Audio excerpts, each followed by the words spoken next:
Welcome to A Canadian Investing in the U.S., a podcast and YouTube channel focused on Canadians buying real estate with host Glen Sutherland. Welcome to a new episode of Canadian Investing in the U.S. with Glen Sutherland. This week, my guest is Marian Welch. Marian, do you want to start off by giving everybody a bit of an introduction to yourself? Hi, yeah, definitely. I'm Marian Welch. I'm Canadian. I started in Canada in the real estate picture as a seller agent in the off-market world here, in creative real estate and finance, and just have grown into there and into the States now.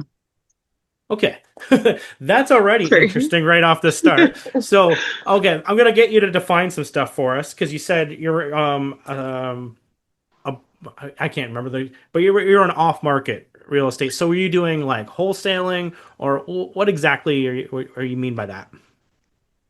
So I use creative real estate kind of as a blanket term for everything. So I deal a lot with rent to own, vendor take back, helping investors learn about BRRs and how to structure different deals in the creative side. Yeah. So there's about 101 ways to buy a house. So. Oh, I know. I love it. And honestly, in this current real estate market, those are the people who are surviving, and they're going to do just fine all the way through because it doesn't affect them. Not the same way, right? There's creative ways to buy stuff and get great deals. There's creative ways to sell stuff, still get your full value or higher than you're actually even asking value. So I'm sold. I love this conversation already before we start. Yeah, no, it's absolutely, it's amazing. It's a huge eye opener. Yeah. When you really get into how it works and how it can structure and work for people. I've just being in it in Canada, it's been huge here. Yeah. It's a way for, sellers to be able to kind of get around a little bit of that capital tax gain and wait out the game and, to get some tax savings there as well. Oh, yeah. So it's a benefit for all around. And then people, it's really hard to get into the Bank of Canada now to get a mortgage to begin with. So it's a creative way for people to actually get into home ownership as well as it's huge for investors too, right? Yeah. Okay. Where do we want to go for this conversation? We want to go on for start and do like an origin story and how we get to that, or do we want to talk about some, how to structure some creative deals? What are you thinking? What would be the best way to go with this? It's all cool. Like I have a really cool origin story too, how I got into it. So it's okay. Let's start with the origin story and we'll go from there. Okay. So origin story, I actually hit a point in my life where, about 3 years ago, I've had some medical concerns and stuff. Back in 2017, I was hit by a semi truck. Oh. Yeah. Oh. I come from a blue collar labor background and in with heavy duty mechanics here in Canada. So getting into it was really, it's interesting how I got into it because I hit a point in my life where, I had spent 3 years learning how to rewalk from that accident and having to do a complete career change for my health and everything. And then, being a single mom and sole provider and caregiver for a whole family as myself, right? And then having that happened, I applied for a job. Yeah. Didn't think I would be qualified for it. And the job was to a seller agent, right, on the creative side. And I had never heard about it, didn't know anything about it at that point. And then, an hour later, I got a phone call and had a conversation with my then mentor, right? Yeah. And got into it and was like, wow, like this, me being a homeowner myself at that time, I was like, where do I sign up, right? Absolutely. I was like, if I can change this house from a money pit to being into a homeowner, like structuring into it's making me money, right? So kind of, got into it. In my first year, I did 21 deals and helped out 21 families with getting into home ownership. Can you kind of show us just a common or kind of an example of how what that would look like what happens, who says what, like, it starts off with, you get a lead, and how does, just kind of walk us from like start to finish on one of those. Okay, so prime example for one of those, one of my favorite ones was a single mom. Yeah. We had a seller. So process is we contact sellers and we let them know, all the options of creative finance, how it can help them and how it can be a benefit for them and everything. And we get them under contract first as the first process. And then we bring in what's called a tenant buyer. So in this instance, the tenant buyer was my single mom. Okay. So in the situations, it's about solving problems between the tenant buyer and the seller as well, and bringing them together. So the tenant buyer, she couldn't get approved for a mortgage through her traditional senses, having only one income. She was really working hard on trying to fix her situation as being a single mom and trying to fix her finances and everything so that she could qualify for a mortgage. Yeah. She had saved up a down payment and everything like that. The bank was still, kind of hesitant on even helping her out because of that single income, right? Right. And her credit wasn't quite there to qualify. So where this comes in is it's perfect, because in this situation, we're able to come in and say, okay, we have this seller on board. We have this house. You can put your down payment in on contract, on a rent to own contract. And we do have legal contracts that protect the seller and the buyer at this as well. Yeah. And we don't have to base it on the buyer's credit. We actually don't pull a credit check. We do check income and everything like that. And it generally works out very well. Like, this seller is now a homeowner 3 years later. So we take that tenant buyer, we work with that tenant buyer the whole way through as well, the 3 years. Yep. We help them fix their credit and to be able to qualify for the best rate that we can get them at the end of the term to be able to exit out. Yeah. And then, so at the end of the day, everybody's happy. The seller has, a lot of times, a higher purchase price and more money out of the deal than a traditional sense. He has no tenant issues for those 3 years. He has full vacancy. And then he also doesn't have to deal with the maintenance or anything like that, because a tenant buyer then takes responsibility of all maintenance issues at that point as a homeowner. Yep. And just solves all the problems, right? And then, the single mom's happy there. She has her home. She has that stability for herself and her kids, and the seller's satisfied and happy there. It's awesome. Because I've structured some of these myself, and there's a couple of different ways of doing it. So sometimes they set up the tenancy part of it as, like, say, a lease option, meaning it's like basically an option contract to purchase it at a later point. And sometimes it's set up as, like, say, a contract for deed style, where it's almost like an amortized loan that gets paid down over time with the seller financing. Which way do you guys do that? Are you looking to invest in the US? Are you looking for a coach rather than a coaching program? Well, you're in luck, because that's where my coaching program is completely different. It's not about just teaching you all the material. It's about, like, having a community of people all doing the same thing. It's about doing one-on-one calls with me to strategize, to plan, to look over deal analysis, to check markets with you. Just honestly, just to solve mistakes before they happen. If that's interest to you, you want to learn about the coaching program, or you just want to do a one-on-one call with me just for like 10 minutes, just to answer a couple questions, just to get to know me, go to my website, glensutherland.com, or at CanadianInvestingInTheUSA.com, and you can book a call right at the top. And I'd love to get on the phone with you and just even get to know everyone. It really depends on the deal. Okay. Like me as an independent, I'm looking at structuring it basically any way that's going to work for both parties. So whether that be, one like a lease type style contract, or a purchase order contract, right? Or a hybrid is a mix of both, right? It's just whatever makes sense for the seller and the buyer. So yeah, we're able to work creatively with all of those types.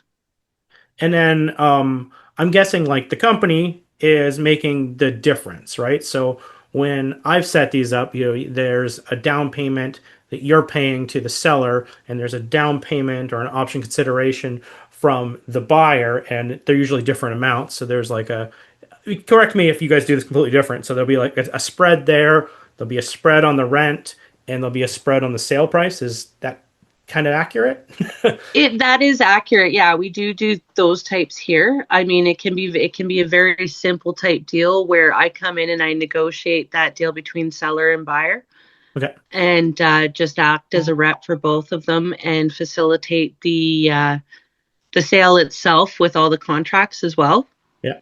And then I just collect 1% fee on it and I'm out. And then it's a private deal between the seller and the buyer. Or, or we could do it the third party way where we're collecting a spread off of the down payment. We're collecting, a spread off the monthly, and then, an amortization amount at the end, right? Based on what that property is going to amortize as. Yeah. No, I've done those too. And it usually, for me, whenever I'm making the decision between one or the other, it usually comes down to the seller. If they're like, hey, I don't want you in the middle making a spread in the middle. I'm like, well, basically, I'll assign you this rent to own contract, and you can take the whole thing over, and it's all yours. It's usually my backup plan if I can't be part of the middle all the way through. But right? Sometimes that like you said, it's a different situation every single time with all the different people and different needs of each side. Yeah. It's all just being a problem solver, professional problem solver. Pretty much it. I think, and that's why I got the job originally, is that first interview I had there, and because I had been a problem solver in so much of my life already with everything, right? Being a single mom, I was a foster mom. I birthed 2 kids and raised 7 kids total. Like adopted 5 out of foster care and everything too. So he's like, you this is a cakewalk for you. He goes, you could problem solve all day, right? Yeah. And that's literally what it is I'm problem solving for people in between, right? Yeah. Okay. So anyway, we were doing the origin story. Sorry. No. That was the best part. I think people listening, that was the part that they're going to be like, that was the meat and potatoes. I was like, so tell me the story, and we'll see where else what other offshoot we go on. There's so much with it, yeah. Yeah. So okay, so you were doing that, and then what happens after that? You're working for a person, you're doing creative deals, sort of working, helping them out, helping yourself out. What happens after that? How does the rest of the story go? Okay, so I actually ended up doing so well at it that I got headhunted by another company that was a lot larger, and started working for them as well for a bit. It escalated from that, and then kind of getting well known for a little bit more known for working in the industry, just based all on network, right? Like it's who you know and everything. And that as that network built, I just kind of ended up taking on bigger projects as well, and going into helping investors, right, with the same creative structures. Yeah. So instead of working with a rent-to-own buyer and a seller, you're working with an investor and a seller, right? Yeah. So I've opened up that network to I can do these types of creative deals with investors as well. Okay, and just because I know a little bit of background, I know that those are a lot bigger deals now. Yeah. So how do you go from doing like single family houses? Actually, maybe let's just talk about what kind of deals they look like right now, because people they don't have the same insight. I mean, they haven't had a conversation with you before, right? Like I have. It's all sorts. Like, okay, so I have multifamily, like a lot of creative deals for investors that are multifamily. Mm-hmm. Investors kind of run into a lot of issues too with being able they cap out on their debts with the banks. Yeah. So their loan to values and that, and they're only allowed to have so many mortgages under their names before the banks start going like, we're not lending anymore, right? And sell one house. So it kind of puts that cap on them, right? With creative real estate, it takes that cap off, and you can actually have as many properties as you can maintain, right? Right. As long as they're cash. Are they in the US now, or are they in Canada now? I do actually between Mexico, Canada, and the US. Okay. Yeah. So Yeah. I've expanded from Canada. I started out doing these creative deals with investors in Canada. And that's turned out really well. And then I got the opportunity to go into Mexico as well and do some creative deals there and work with their team there with EXP. Yeah. And then just recently started working with the Subto community in the States as well, with doing a couple multi-million-dollar investment deals. Yeah. For people who don't know what a Subto is, it's basically moving the mortgage without necessarily moving the mortgage. They basically splitting the deed and the mortgage, and then being able, because you can't really do that, and not, at least not not the same way in Canada. You can't split from the loan. Have you been thinking about investing in the US, but wondering if these numbers actually pencil out? So I created a deal analyzer exactly for that reason. So if you're interested in it, completely free, go to CanadianInvestingInTheUSA.com/deal.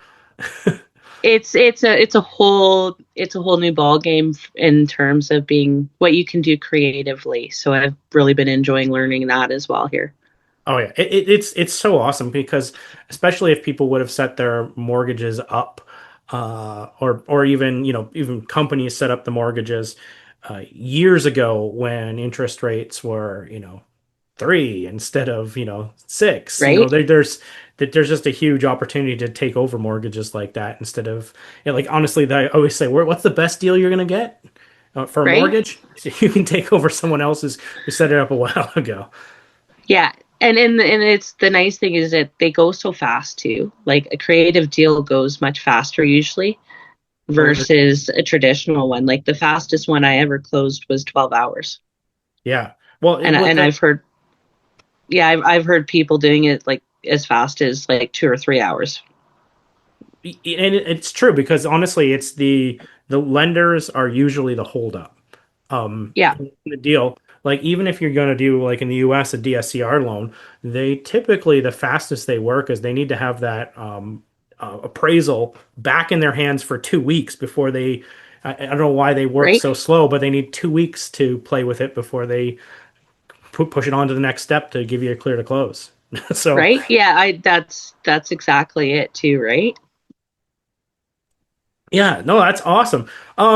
So is there something I should ask you about, like, well, what you're doing now, or if you want to tell anyone about that, or we can just go into like how they can even contact you. What should I have asked you?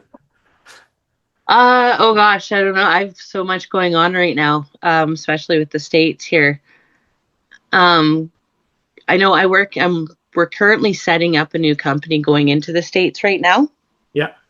With Lisbon Property Management, and I'm super excited about that because I've got a couple of really good team players on, and there are a couple of big ones that are coming in, which I'll be able to announce here pretty soon. So I've got that going. That's pretty interesting, and there's lots of stuff. I have a question for you, because I like, when you're doing these creative deals in all 3 countries of North America, I've had interviews with people buying in Mexico. I've never bought in Mexico, so I'm completely green on this. What differences have you found for buying in Mexico compared to like Canada or the US, or doing a creative deal compared to Canada or the US? One of the biggest things I think I've noticed is the ROI there and the appreciation values on properties. Higher or lower?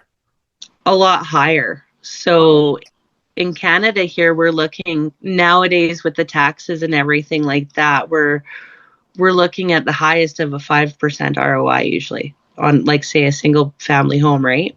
Okay. In Mexico, you're seeing about 20 to 30%.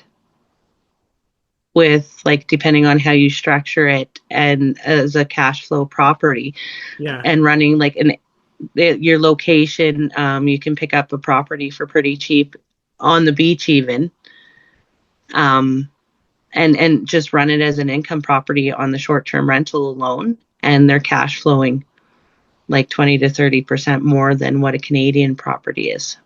And you're comparing like a short-term rental in Canada to a short-term rental in, okay, I'm just making sure we're comparing Yeah. apples to apples. I'm like, Yeah, no, I'm comparing those both. I mean, like, yeah. okay, no, that's interesting. Like, I just don't know a I mean, lot about doing that. Do you find like when you're trying to like say set up a creative deal with, like you were just talking about before, that there's any barriers, like even from I don't even know what they use in Mexico. Do they use title companies or attorneys or lawyers or yeah. Yeah, so there's definitely, like in Mexico, it is structured a little bit differently because they do have different laws. So we do adhere by different laws in different countries, right? yeah. So we do, like with the EXP team, we pull the title and everything like that. So Yeah. we structure it and everything with that. Okay. No, There's different ways, yeah. yeah, and then well, I'm assuming that the lawyers are in Spanish or they'll be bilingual if you're Yeah. dealing with Oh yeah.